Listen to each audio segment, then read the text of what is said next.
नमस्कार, मैं हूं आपके साथ प्रशांत। रामानंद सागर की रामायण में भगवान राम का किरदार निभाकर घर घर में फेमस हुए अरुण गोविल अब अपनी राजनीति पारी खेलने जा रहे हैं। काफी दिनों से राजनीतिक गलियारों में इस तरह की चर्चाएं हो रही थी कि जल्द ही राजनीति में वो एंट्री कर सकते हैं। अब फाइनली टीवी के राम अरुण गोविल ने बीजेपी में शामिल होकर हर किसी को हैरान कर दिया। इतना ही नहीं, वो लोकसभा चुनाव भी लड़ने जा रहे हैं।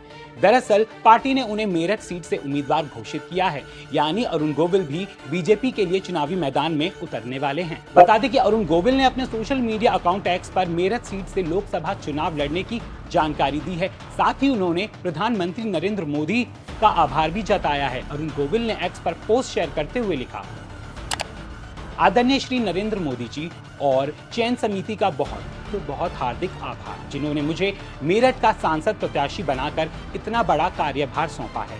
मैं भारतीय जनता पार्टी के विश्वास और जनमानस की अपेक्षाओं पर पूर्णतः खरा उतरने का संपूर्ण प्रयास करूंगा। जय श्री राम। बता दें कि अरुण गोविल की नई पारी को लेकर रामानंद सागर की रामायण में लक्ष्मण का किरदार निभाने वाले सुनील लहरी ने भी अपनी खुशी जाहिर की है। टीवी की रामायण में साथ काम कर अरुण गोविल और सुनील लहरी की एक खास ही बॉन्डिंग बन चुकी है। दोनों ही एक दूसरे को अपना परिवार मानते हैं। जैसे ही सुनील लहरी को इस बात की जानकारी मिली कि अरुण गोविल बीजेपी की मेरठ सीट से लोकसभा चुनाव लड़ने वाले हैं, उन्होंने इसे लेकर अपनी खुशी जाहिर की। एक लीडिंग वेबसाइट से बातचीत करते हुए टीवी के लक्ष्मण सुनील लहरी ने कहा कि मैं उनके लिए बहुत ही खुश हूँ। ऐसा लग रहा है कि हमारे परिवार में से किसी एक सदस्य को देश की सेवा करने का मौका मिला है। मैं उन्हें गुड लक कहना चाहता हूँ और बहुत बधाई देना चाहता हूँ। उनकी मेहनत रंग लाई, क्योंकि उन्हें ये अवसर मिला। मुझे यकीन है कि वे न्याय करेंगे, क्योंकि कहीं ना कहीं उनके अंदर राम बसे हुए हैं। बता दें कि बीजेपी ने हाल ही में अपनी नई लिस्ट जारी की थी, जिसमें उन्होंने अरुण गोविल के अलावा बॉलीवुड एक्ट्रेस कंगना रनौत को भी पार्टी का हिस्सा बनाया है। बीजेपी ने कंगना रनौत को मंडी सीट से अपना उम्मीदवार घोषित किया है। कंगना अपनी जन्मभूमि से चुनावी मैदान में उतरने वाली हैं। सरकार की तरफ से मिली इस बड़ी जिम्मेदारी से कंगना काफी खुश हैं। वैसे आपको बता दें कि चुनाव की तारीखों का ऐलान हो चुका है। वहीं 4 जून को नतीजे घोषित किए जाएंगे, जिसके बाद पता चल जाएगा कि सत्ता की कुर्सी पर कौन बैठेगा। वहीं चलिए जाते जाते दिखाते हैं आपको अरुण गोविल और कंगना रनौत की वो वीडियो, जिसमें वो बीजेपी की तरफ से टिकट मिलने पर खुशी जाहिर करते दिख रहे हैं। मेरठ को रावण की ससुराल कहा जाता है। आप रियल लाइफ के राम हो, तो क्या कोई चैलेंज मानते हो मेरठ से चुनाव लड़ना? नहीं, चैलेंज तो कहीं भी नहीं होता। एक इंसान अपना काम करने निकलता है, अपने लक्ष्य को पाने के लिए निकलता है, और उसमें अगर आप लगे रहें तो आपको सफलता मिलती है। मेरठ की जनता से किन मुद्दों को लेकर वोट मांगने आए हैं? मुद्दों की बात है ही नहीं।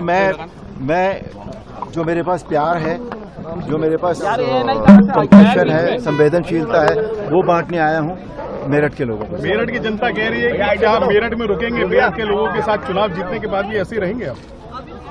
तो क्यों नहीं रहूंगा, ये बताइए। मैंने अपने जीवन में कोई भी काम ऐसा नहीं किया कि कोई भी व्यक्ति मेरे ऊपर किसी बात का लांछन लगा सके या उंगली उठा सके, तो वो ये काम भी ऐसे नहीं है। आज देश की सियासत में एक मुद्दा चल रहा है। कंगना रनावत पे एक टिप्पणी हुई है। कंगना रनावत को लेकर एक टिप्पणी हुई। उनकी बात मेरे से मत पूछिएगा, उनकी बात उन्हीं से पूछिए। अरुण जी, आपका मेरठ से क्या रिश्ता रहा है? बचपन आपका यहाँ बीता है? मैं मेरी पैदाइश यहाँ की है, मेरा बचपन यहाँ बीता है। मेरे जीवन के पहले 17 साल यहीं से मैंने पढ़ाई। इधर स्कूल से आप रहे सर, थोड़ा सा परिचय दे दीजिए मेरठ वाला। मैंने सरस्वती शिशु इधर सर, इधर देखो। सरदार पटेल की आपकी जो इंजीनियरिंग कॉलेज के पास में आता है, और फिर मैंने गवर्नमेंट इंटर कॉलेज से मैं पढ़ा। रावण की ससुराल में आपके सहपाठी ने फोटो भी दिया, आपने स्कूल ऊपर कराएंगे, सरदार पटेल। जनता का सवाल है कि अगर यदि आप जीत जाते हैं यहाँ से, मेरठ में रहेंगे तो मेरठ में आपके दर्शन हो पाएंगे लोगों को या नहीं? ये समय ही बताएगा भाई। देखो अब जनता की समस्याओं का हल कैसे होगा? आप ऊपर करा रहे हैं, तसल्ली से कराएंगे। आइए, चलो भैया आइए, एक बार आइए। आया था मैंने उस पे रिएक्शन दिया है। बाइट कर ले, हम आगे नहीं आ रहे, बाइट कर ले प्लीज। हमने जो है उस पे रिएक्शन दिया है। मेरी जो है, मुझे नड्डा जी ने दिल्ली बुलाया है, उनसे मीटिंग होने के बाद ही मैं कोई प्रतिक्रिया आगे दे पाऊंगी। और आप मंडी से चुनाव लड़ रही हैं, कितनी तैयारी है कंगना जी आपकी?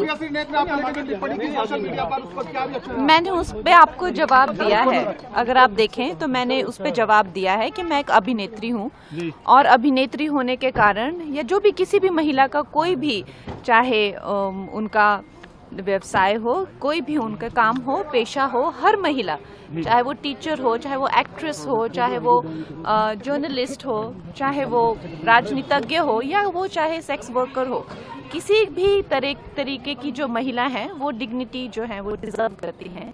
और किसी भी महिला को अपमानित करना, उसके सेक्सुअलाइज करना, और खासकर सबसे ज़्यादा जो मुझे दुख हुआ है वो जो मंडी जिसे छोटा काशी कहा जाता है, पूरे विश्व में छोटे काशी के नाम से प्रसिद्ध है, जहाँ पे ऋषि पराशर से लेकर ऋषि मार्कंडेय जी ने तपस्या की है, उसके बारे में इतनी भद्दी टिप्पणी, तो हम सब मंडी वासी जो हैं वो बहुत ही कष्ट हमें हुआ है इस चीज को लेकर। मैम, आप एक्शन लेंगे, एजुकेशन में जाएंगे, महिला आयोग में जाएंगे? देखिए, मुझे नड्डा जी ने बुलाया है, वो मुझसे मीटिंग करेंगे, और आप इसकी भी आप गरिमा रखिए कि अब मैं जो हूँ वो पार्टी से आगे या पीछे नहीं चल सकती हूँ, मुझे उनके साथ चलना पड़ेगा, उनकी इंस्ट्रक्शंस के साथ चलना पड़ेगा। तो आप, हाँ जी, उन्होंने मुझे बोला लीगल एक्शन लेंगे। मैम, क्या लेंगे? मुझे वो जाकर बताएंगे। आपको पता है ये घटना, पिछली रात तो मुझे टिकट मिला, उससे अगली रात जो है ये घटना हो गई, तो आज मैं नड्डा जी से मिलने जा रही हूँ, तो आप भी थोड़ा संयम रखिए। अच्छा लग रहा है, जो काम पहले करता था वही अभी भी करूँगा, हालांकि बस रूप उसका बदल जाएगा। जो आंकड़ा जो निर्धारित किया गया है, आई एम श्योर कि वो ज़रूर पार हो जाए। मेरठ से मैं चुनाव लड़ रहा हूँ, मुझे बहुत अच्छा लग रहा है। I am feeling thrilled absolutely. कारण यह है कि मेरठ मेरी अपनी जगह है, मैं मेरठ में पैदा हुआ, मैं मेरठ में बड़ा हुआ, मैंने मेरठ से मेरी पढ़ाई की, तो एक ऐसी जगह जहाँ ये सब हुआ है उससे कितना जुड़ाव हो सकता है आप सब लोग अंदाज़ा लगा सकते हैं इस बात का। तो आज मैं मेरठ जा भी रहा हूँ, तो आई एम फीलिंग थ्रिल्ड, बहुत अच्छा लग रहा है। मैं जो करता रहा आज तक वो एक तरह से आप कह सकते हैं कि वो भी सेवा का एक रूप था, और अब ये लोगों की सेवा का, हमारे भाइयों बहनों की सेवा का एक दूसरा रूप अब यहाँ से शुरू होगा। तो अच्छा लग रहा है, जो काम पहले करता था वही अभी भी करूँगा, हालांकि बस रूप उसका बदल जाएगा। और अपनी जगह से कितना लगाव होता है, कितना जुड़ाव होता है, ये सब आप जानते हैं। मैं 2-3 साल पहले लास्ट टाइम जब मेरठ गया था, तो वहाँ के मतलब आज जब से ये हुआ है कि मुझे मेरठ से चुनाव लड़ना है, तब से वहाँ का मेरा पुराना घर, मेरे जिन गलियों में, जिन कूचों में, जिन स्कूल्स में मैं पढ़ा हूँ, वो सारे मेरी नज़रों के सामने जो है वो घूम रहे हैं। And I would love to be there, and I would love to meet people, and I would love to work for the people of Meerut and hub. Sir, एक सवाल, ऐसे समय में आपको टिकट मिला है, जब हम देख लें रामलला की प्राण प्रतिष्ठा हुई और ठीक इसके बाद चुनाव हो रहा है, तो ये टिकट मिला, तो क्या कहना है आपने? राम, देखिए, नहीं देखिए, ये आपको उनसे पूछना पड़ेगा जिन्होंने ये टिकट दिया है। भाव सर, जो कि उन्होंने इस समय क्यों दिया। भाव तो देखिए है, इस समय पूरा देश, पूरा विश्व जो है वो राममय है ना। और रामलला का मंदिर बना है इतने सालों की जद्दोजहद के बाद, तो ओवरऑल माहौल बहुत एनर्जेटिक है, बहुत अच्छी ऊर्जा है।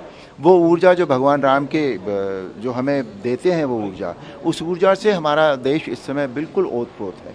तो अच्छा लग रहा है, बिल्कुल हर चीज़ पॉजिटिव नज़र आती है। सर, मेरठ की जनता के लिए बीजेपी ने सर इसीलिए 370 का एक नारा दिया और 400 पार एनडीए से, तो आपको लगता है कि ये जो तमाम काम हुए हैं उसमें ये आंकड़ा आ जाएगा? नहीं, काम तो देखिए इतने हुए हैं कि उनको गिनाया नहीं जा सकता। मतलब इतने काम, जितने काम हमारे आदरणीय प्रधानमंत्री ने कर दिए हैं इन सालों में, मुझे नहीं लगता अगर उसके आगे एक ज़ीरो भी लगाई जाए तो उतने सालों में वो काम हो पाते। इतना उन्होंने काम कर दिया है।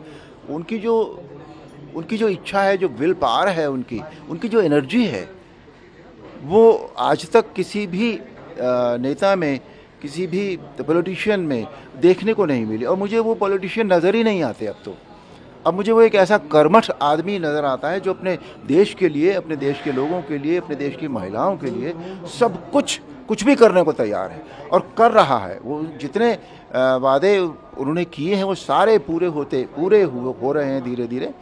और जैसे राम मंदिर बना और महिलाओं का सशक्तिकरण हुआ, ये सारी चीज़ें हैं। और उसको अगर देखा जाए, उस को बैकग्राउंड में अगर हम रखें, तो जो आंकड़ा जो निर्धारित किया गया है, आई एम श्योर कि वो ज़रूर पार हो जाए।